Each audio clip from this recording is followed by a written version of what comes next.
The sea is black, the stars are out, and the British submarine HMS Sarah floats motionless on the surface, running silent, running dark, running far from home.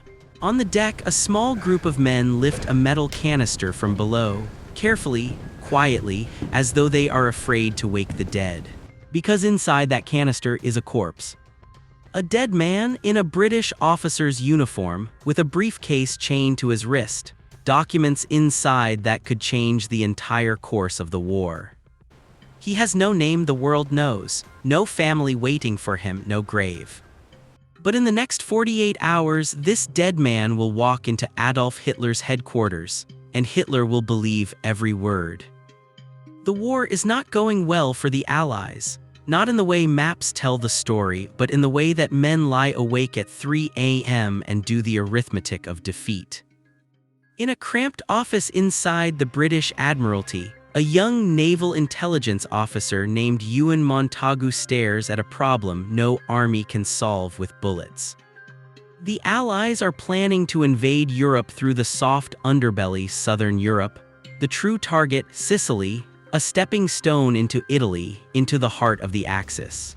But the Germans know it too. Every strategist on both sides can read a map. Sicily is obvious, and an obvious landing is a slaughtered landing. The question Montagu asks himself is not how to invade Sicily. The question is, how do you make the Germans look the other way? The answer, he decides, cannot come from a living man. A living man can be caught, broken, made to talk. A living man is a liability. But a dead man can tell any story you write for him. Montagu and his colleague, Flight Lieutenant Charles Comandelli of MI5, devise a scheme of breathtaking audacity. They will create a British officer who never existed. Give him a name, a life, a sweetheart's letters in his jacket pocket, and secret documents chained to his wrist pointing German intelligence toward Greece and Sardinia. Then they will give him to the sea and let Spain do the rest. They call it Operation Mincemeat. Finding a body proves harder than finding a plan. The man they need must have died in a way consistent with drowning, no bullet wounds, no obvious cause. His family, if he has one, must never know what becomes of him. They find him in a London morgue. A Welsh laborer named Glyndwr Michael, 34 years old, no family to speak of. He had swallowed rat poison, phosphorus-based, and died quietly, without ceremony, without consequence. Until now. Montagu gives him a new name, Major William Martin, Royal Marines, a man with a fiancée named Pam, her photograph, her love letters tucked carefully into his breast pocket, a theater ticket stub, an overdue bill from his tailor, the small, convincing debris of a life. And in the briefcase chained to his wrist, letters between two senior British generals, casual in tone, devastating in content. Letters hinting that the real invasion targets were Greece and Sardinia, that Sicily was merely a decoy, a misdirection, a feint. My dear Alex, I'm sending this letter via a hand-picked courier. Major Martin is most reliable. We cannot risk another torch. Every word is a fabrication. Every word is designed to be believed. HMS Seraph surfaces 2 kilometers off the Spanish coast. The coast of Huelva, a port city where German intelligence is known to have ears inside the Spanish administration. Lieutenant Jewell orders his crew below. Only a handful of men remain topside. The metal canister is cracked open. The cold hits them, and with it, the smell of death. They lower Major William Martin, Glyndwr Michael, into the Black Atlantic. His briefcase is secure, his life jacket inflated. He bobs face down, heading slowly toward the Spanish shore. Jewell watches him go, says nothing, returns below. The deed is done, now they wait. A Spanish fisherman finds the body. Local authorities are notified. The British consul in Huelva formally requests the documents returned, playing the role perfectly, showing just enough desperation to make the Spanish hesitate. They hesitate long enough. German intelligence agents in Huelva photograph every page of every document. The photographs are developed, encoded, transmitted.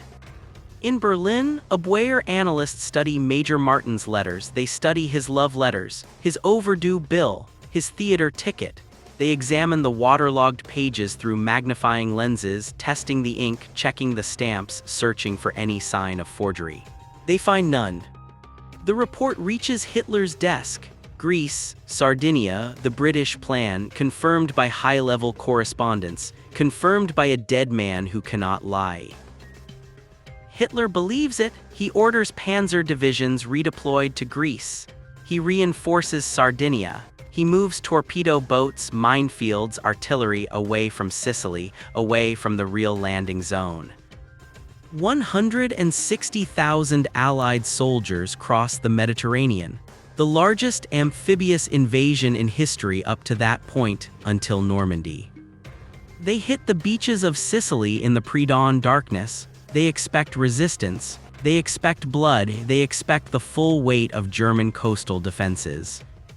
What they find instead is confusion, reduced forces, scattered command, a defense built around a threat that never comes in Greece, in Sardinia, while the real blow lands here on these beaches on this island at this hour.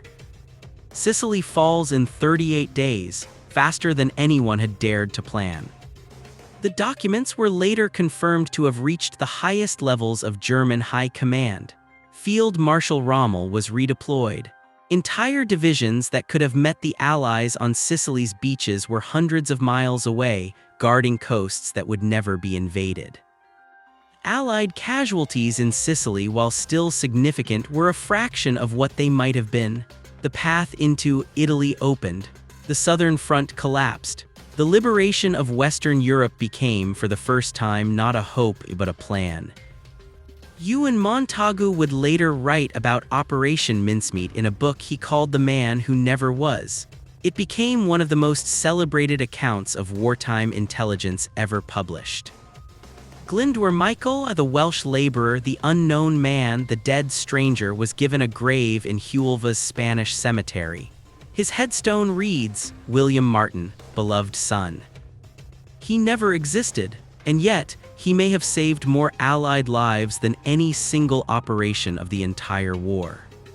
A dead man walked into Hitler's headquarters, and the Führer never stood a chance.